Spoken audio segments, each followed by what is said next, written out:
I came to in darkness, feeling impossibly parched, despite my apparently damp surroundings.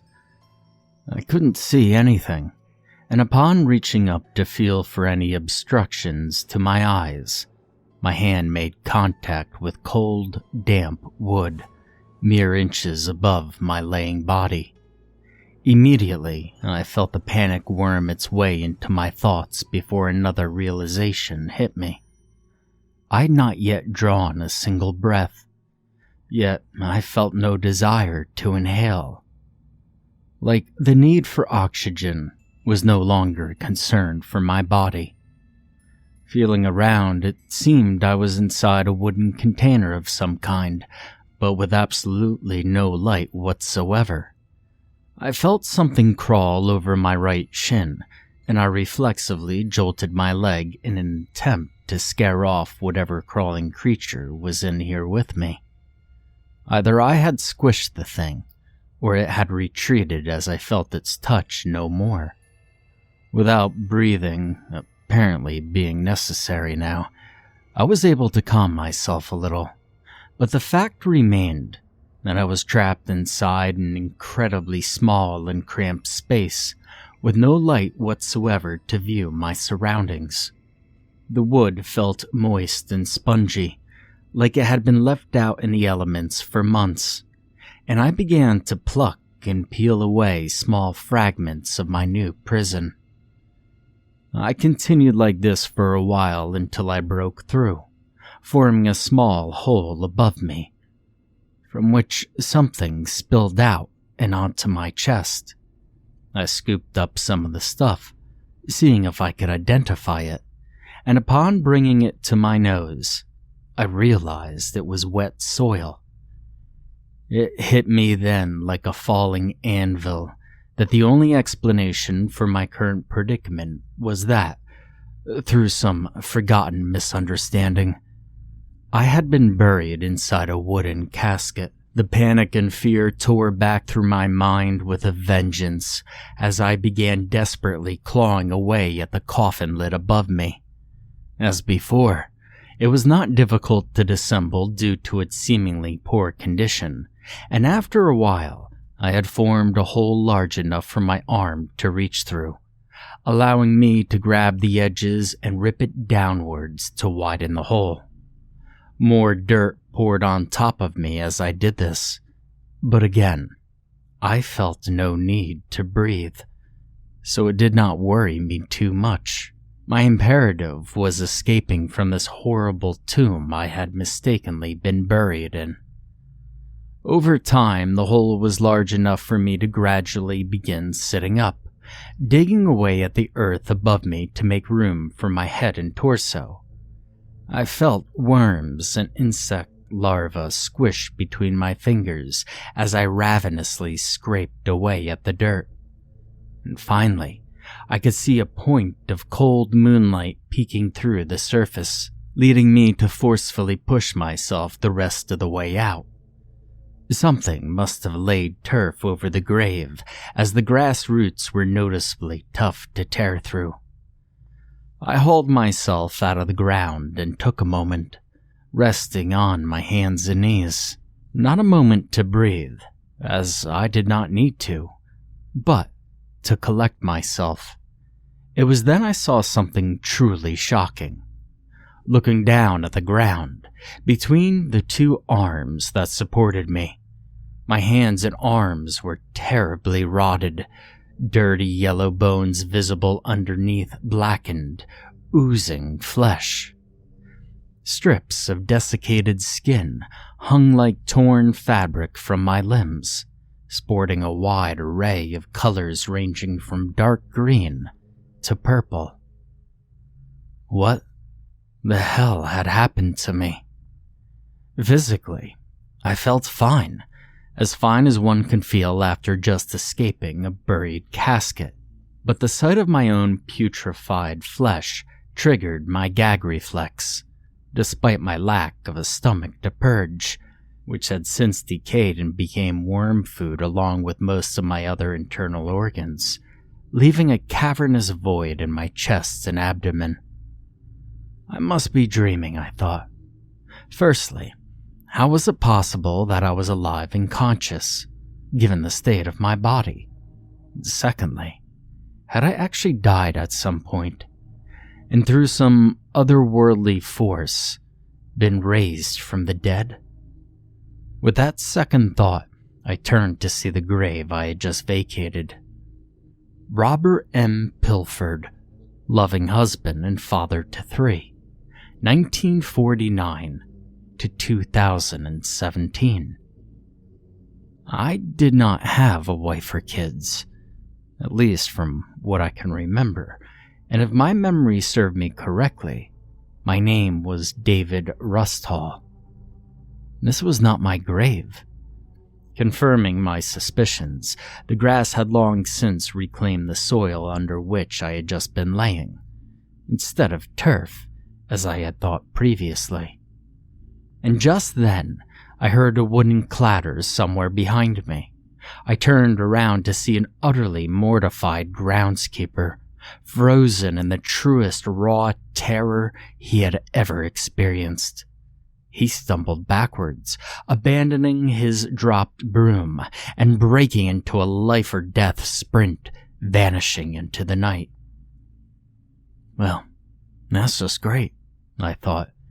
Now I have to deal with the fact that I am literally an ugly walking corpse. Without any possessions or my bearings, I followed the brick-laid path out of the cemetery to see if I could gauge just exactly where I was. The first order of business would be finding clothes and some cheap, eye-watering cologne to mask my appearance and stench, respectively. Coming out onto a road, I could see a sign just a few ways down, so I ambled over to it to see what it said. Pelican Street, it read, in chipped and faded black paint. This did not ring any bells, to my dismay, so I continued walking down the moonlit asphalt in hopes of reaching some kind of town or village to determine where I was. It didn't take long to find the village the church and the graveyard belonged to, a small settlement named Finch's Green. I'm not ashamed to say I spent some time walking down the narrow streets, browsing the parked cars for the perfect candidate. I eventually settled on a dark red Prius, seeing a pile of clothes in the back seat and a sat-nav mounted on the dash.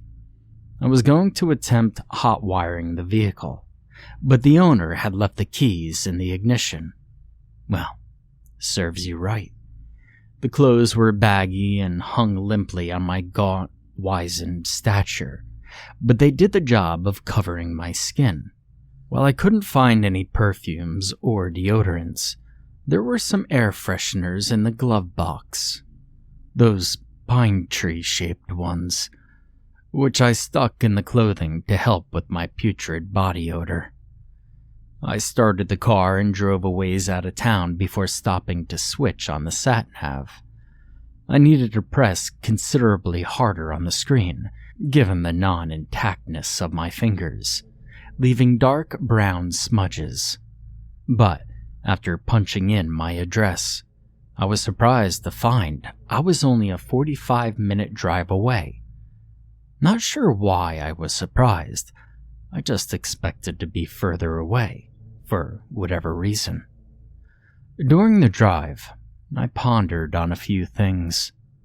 Firstly, accepting the fact that through some means I had been transferred to this body. How exactly was I functioning at all? I caught glimpses of my face when checking the rear view and saw that, as expected, the corpse had no eyes, nose, ears, and presumably no tongue, and yet I could still perform most of the actions otherwise only permitted for the living. How could I see with no eyeballs in my empty, shriveled sockets? How could I think when my brain was portioned and distributed among the bellies of ground-swelling creatures? No, I didn't expect any answers to these questions, nor did I search for them. After all, my most obvious concern was, if this was not my body, then where is it? And if said body still walks amongst the living, who or what was in it? It clearly wasn't me, but I somehow doubted it was Robert M. Pilford either, whose body was my current vessel, having died 6 years ago. One sense I definitely lacked was that of touch, making driving much more difficult overall. I almost ran into a ditch twice during the journey, but I managed to make my way back to my hometown, then parked the stolen car several blocks over, just in case. Searching the glove box again, I found a functioning wristwatch this time, so I took it as a farewell souvenir. My condolences to whoever ended up scrubbing the fetid corpse wax out of the driver's seat. After walking down the dark streets, a few left and right turns, I stood in front of my house. None of the lights were on, but my car was in its place on the driveway. I decided to wait a while before daring to enter. I crept inside a rhododendron bush on the front of my property, where I could spend a few good hours sitting silently and watching the house. 4 a.m. After waiting for a good 40 minutes or so, I caught a flicker of movement through the upstairs bedroom window. I focused on that dark square for a long time, a feat much more achievable given the lack of eyeballs to dry out. The need to blink, regardless, there were no eyelids to do so. A minute or two was required to adjust to the seemingly unnatural darkness in the window, when I could only make out something moving in a consistent but rather unsettling manner. Something was slowly rotating a few steps back from the window, round and round at a steady but unstopping pace. My worst fears were realized when I saw that the rotating figure was me, or rather, my body. The head was tilted backward at an almost right angle, and the arms were crossed over, held behind the back. The strangest part, though, was the movement. It was not natural movement, more like my body was stood on a rotating platform, like a cat on a Roomba. Suddenly, a goddamn raccoon emerged beside me and bit down on one of my toes. I only noticed by the sound it made, a sickening squelch followed by a dull snap, and I turned to see the bastard scampering away with a little toe. The tug from its assault caused me to stumble slightly, and when I looked back up to the window, it was empty. I could no longer see myself in the bedroom. I went to stifle a shaky breath before remembering my lack of need to inhale whatsoever. While scanning the rest of the house, my eyes drifted to the living room window, where I was startled by the figure of myself silhouetted against the pane, one hand pressed forcefully into the glass so that the palm was white. The skin was unnatural, molted. Have you ever skipped sleeping 1, maybe 2 nights in a row? If so, you'll understand what I mean by the patchy skin coloration you get as a result of less efficient blood flow.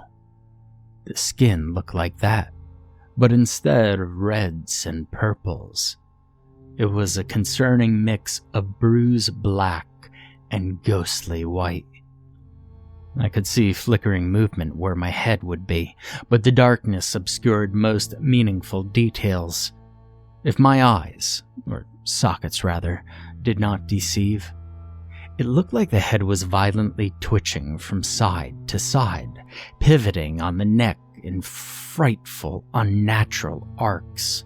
I couldn't tell where, who, or whatever was in my body was looking. I sincerely hoped my hiding place wasn't foiled that easily. Now, after a good 10 minutes of this, the figure suddenly snapped back and appeared to be pulled rapidly backwards into the darkness of my home by some unseen force. I got the distinct impression that whatever was puppeteering my body still had a lot of practice and order, and also that it would not be fearful of my current form. Nothing else of note happened before sunrise, and with the size and thickness of the bush I stowed away in, I remained uncompromised from any leaking sunlight. Morning came and went, without a peep of activity to be seen. It was only just after noon when the front door of my house burst open and slammed into the wall outside. I stayed motionless, watching as my body emerged from within, which walked outside in a jerky and what I can only describe as animalistic manner. It went about 5 feet before faltering and dropping down onto all fours. It paused for a moment, regaining balance before observing its surroundings. Like I had seen the night before, its head moved in such an uncanny way, more akin to the head movement of a bird, flicking around at different angles to get a better view. And it was only then when I saw the eyes.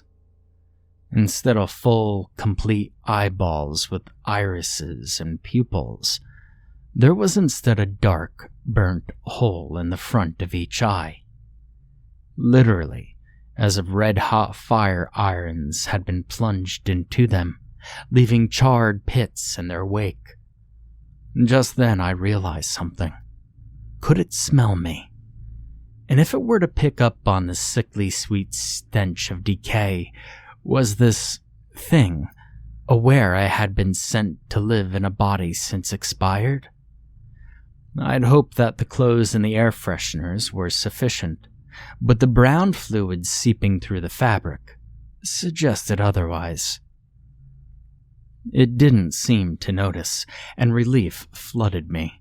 Instead, it pushed itself onto my 2 legs and walked with a wide gait, splaying out its legs on either side to brace or balance itself. To my astonishment, in what seemed like an instant, the thing corrected its stature and began walking like a regular human being. It walked straight past my car and out onto the street, where I saw it walk off towards the town center. I waited for another 30 minutes or so, just to be absolutely certain, before emerging in all my putrid glory from the bush. I dashed over to the door, still swinging on its hinges from the wind, and I went inside. Even without needing to breathe, I could tell that the air was heavy, thick with something I couldn't identify. Nothing appeared to be out of place in the hallway, so I walked over to the living room to see a similarly unremarkable environment. Ascending the stairs, I came to notice that the carpet grew more damp the higher I climbed, until reaching the floor upstairs that was littered with dark, wet patches. There was some kind of fluffy white mold growing around the patches. I would have been repulsed if it weren't for the fact that my own body was probably a greater biohazard than any of this peculiar growth. The lights were still off upstairs, but I could swear that, for a moment, the tiny fungal strands were moving just very slightly. The mold increased in volume as I approached the ajar bedroom door, new colors appearing among it. Purple, green, yellow. I entered and was immediately taken aback. My queen-size bed was no longer visible whatsoever, instead totally enveloped by an enormous colony of the mold. There was this depression in the center of the technicolor biomass, about the size of a car tire. What in the hell is this? At least I lacked the faculties to smell my environment, but I imagined a piercing dirt-like scent would permeate my nostrils if I did. I caught something moving in my peripheral and I whipped around to see something retract into the ensuite door. Cautiously, I approached the door, which gave passage to darkness. Reaching through, I flipped the light switch, and just as the shadows were being chased away, a slick tendril wrapped itself around my putrid waist.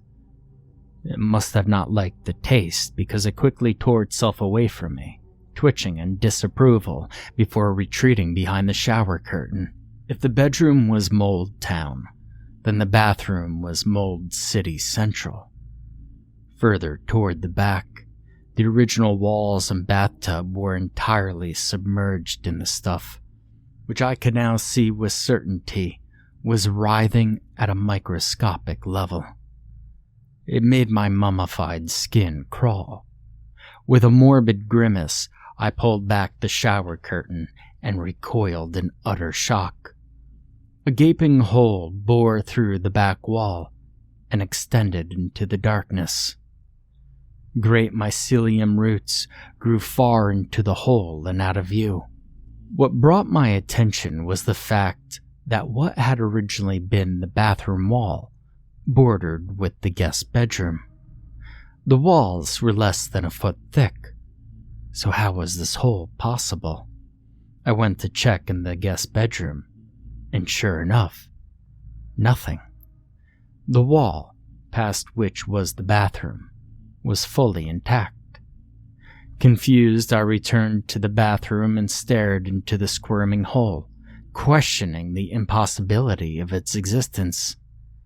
There sounded to be a low hum coming from somewhere deep within the maw, but before I could investigate, the cavity in my chest where a heart used to be dropped as I heard the front door swing open once again and slam into the wall outside. Panicking, I came back out into the bedroom and stumbled over to my closet. Opening the door, exposed finger bones rapping on soft wood. Unsurprisingly, the interior was coated in a thick layer of mold, but I'd rather hide in the stagnant compartment than face whatever was using my body. Peeking out through a crack, it was a good 20 seconds of uncoordinated stumbling up the stairway before my body, my real body, wobbled its way into the bedroom. Unlike its previous jerky movements, it froze in position, staying perfectly still, standing at the end of what was once my bed. Then, with the coordination of some ungodly predator, it slinked its way up onto the bed, once again on all fours. It nestled into that fungal crater and sat, back straight and eyes vacant, which I could somehow tell even with its hideous ocular wounds. It was too preoccupied with its activities to notice at first, but as it turned in its nest, the other side of the body came into view. Now this might sound hypocritical coming from a walking corpse, but the blackened and rotten flesh sloughing off its bones nauseated me. A large chunk of the cheek had fallen off to reveal a grim half-snarl on its face. As it sat in the basin, the thing puppeteering my body started to hum, which turned into a low melodic tune and something vaguely similar to a whistle. And that whistle danced about the musical scale, forming a bizarre yet entrancing beautiful harmony. It wasn't the time nor place, but I couldn't help be drawn into the haunting melody. Slowly, the song started to change. Have you ever heard an Aztec death whistle? They're instruments that were designed to intimidate the Aztecs' enemies during warfare. And even knowing the source of the noises emitted will not spare you from the bone-chilling sound of inhuman screaming. Now imagine that sound warped into the most morbidly resonant melody possible. Despite the piercing shrieks flowing out of this thing's lungs, the song's beauty was not lost on me. More than once I had to pull myself out of its allure and bring myself back to the present. The harmonizing vibrations shook my decrepit bones, and something similar seemed to be happening to the mold in the room, as if it were responding to the call. Mucus-coated tendrils emerging from the perimeter of the bed, squirming and dancing in rhythm, and began gently curling around the limbs of my stolen body, a gentle caress. This continued until I could no longer see my own figure, and the reverberant tones traveled down into the house's foundation. The coiling appendages tightened more and more until the melody stopped abruptly, and they withdrew with urgency. Underneath was still my body, but yet the entropic decay of flesh I had witnessed before had vanished without a trace. In fact, the skin was so clear, it was as if I had been reborn into perfection. A wet, squirming finger of mold slithered across my nape, and I reflexively drew away from the vile thing. It was a big mistake. I saw my head snap toward the closet with unsettling precision, and those burnt pits which once were eyes stared directly into mine. Shit. The thing then leaped off the fungal bed and was in front of the closet door in an instant. I backed further into the recesses of the hanging fabric in a futile attempt to cloak myself from a pursuer who already knew of my presence. With unholy strength, it reached out and completely tore the door from its hinges, flinging it to the back of the room where it impacted the wall, showering the floor with splintered plaster. My own arm reached out and violently grasped me by the neck, and doled out the same unsympathetic treatment it had given the door, throwing me over the bed and onto the writhing floor. And with that terrible, unnatural gait, it made its way over to me, wrapped those fingers around my left arm with an iron grip, and tore it straight off. I tried to scream from the agony that entailed, but with no lungs, my withered jaws simply hung open, uselessly. It stood above me, boring holes into my soul with those cavernous eyes. It opened its mouth in turn, and spoke in a groaning, reverberant voice. Sweet child, did I not tuck you soundly enough into your eternal bed? Where is your grace? I wanted to respond, wanted to shout at the top of my lungs, but not even a dry whistle escaped my throat. Those soulless eyes felt as if they were sapping my willpower by the second, so I quickly averted them. Screw you, I thought. Now, there is no time for acrimony. Speak true. It could hear my thoughts, apparently. I'd have thought this to be a relief, being able to speak for myself in a wordless vessel, but no relief found me, considering I just mouthed off some terrible power inhabiting my real body.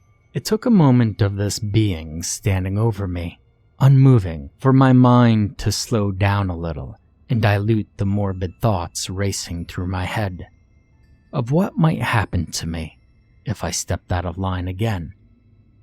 Did you do this to me? With such sorrow indeed, I apologize for your transferal, but you see, I required a suitable host. As you may have seen, controlling it will take some getting used to. I didn't feel up to challenge this being in front of me, seeing as I had already been 1/4 dismembered. You'd have thought this body would be numb, the nervous system withered away like drying roots. But no, I felt all the pain one would feel from being dismembered, only this time without the shock to come in and save the day. My body filling with dread. And I thought, how am I alive? Ah, yes, you see, sweet child, the body you now call your own was my birthplace, one of many. Do you think death simply comes and takes over a body as it fades into the sea of eternal sleep? That the soul willingly rejects its holder to spend an infinity drifting in the vast blackness? I thought for a second, temporarily silencing my inner monologue in hopes that this thing's mind reading could be limited. This uncanny monster, why was it so calm after ripping my arm off?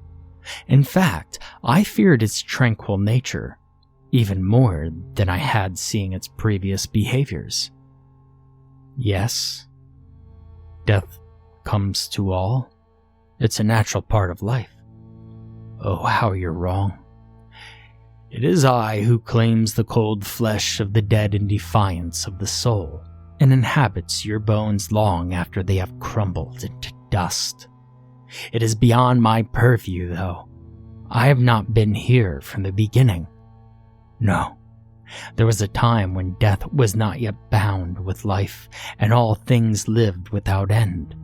And so did they live without dreams of the future, declining the long-deserved slumber your people have become so familiar with, even when their skin would peel away, and their flesh would flee their bones. I did not respond in this conversation of one part voice, one part telepathy. Instead, impatiently waiting for my own lips to utter a further revelation.